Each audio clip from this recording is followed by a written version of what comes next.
So this initiative, the Anita and Hank Schneider Holocaust Remembrance Month, this is going to mean that we can welcome as many people, general admission, free, in the month of January, into perpetuity every January, so that anyone can access the incredible education that can happen, the transformation that can happen inside this space in this museum.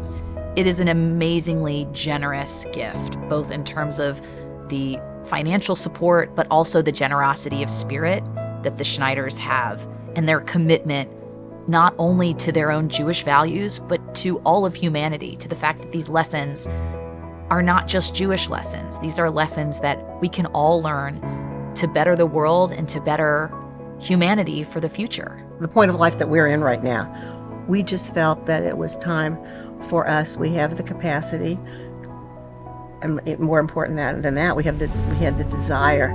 We wanted to make some kind of sustainable and formative gift now while we're alive, where we can actually see the product of what we're doing. People see what you do. People could possibly make choices because of the choice that you made. We chose this because we have a little history here. You know, my parents are survivors. They met in a camp, came to Cincinnati. They were blessed by having Federation and Highest help them when they came over.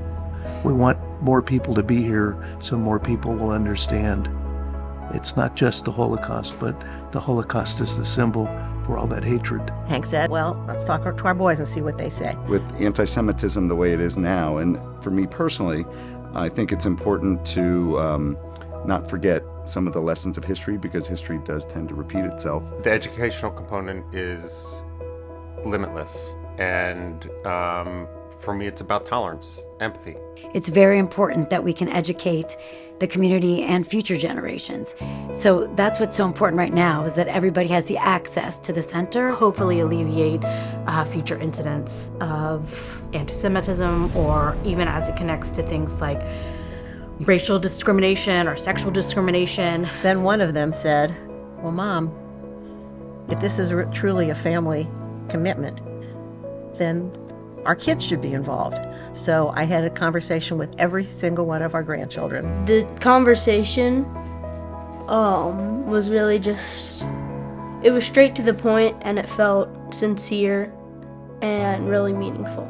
I was impressed that my grandparents thought of such a beautiful thing to do for our community, and that they are providing the opportunity for people who may not have the means to attend something like this. Both of my grandparents really feel like that sort of connection with what they're doing and what we are all doing, and so that makes it even more special. It's important that the 6 million lives that were lost are still stories that will continue to be told over and over again. It's so important to preserve the legacy of not only our family members that were in the Holocaust, but those of so many other people as well. When someone comes from this history that is so dark and they're inspired to come together with their entire family to make this kind of a transformational gift that can expand access for everyone in the community to come and learn, not just about the struggle of the Jewish people, not just about this chapter of history, but to learn these universal lessons that are so essential in our time to make sure that we're doing our part to be the best of humanity today.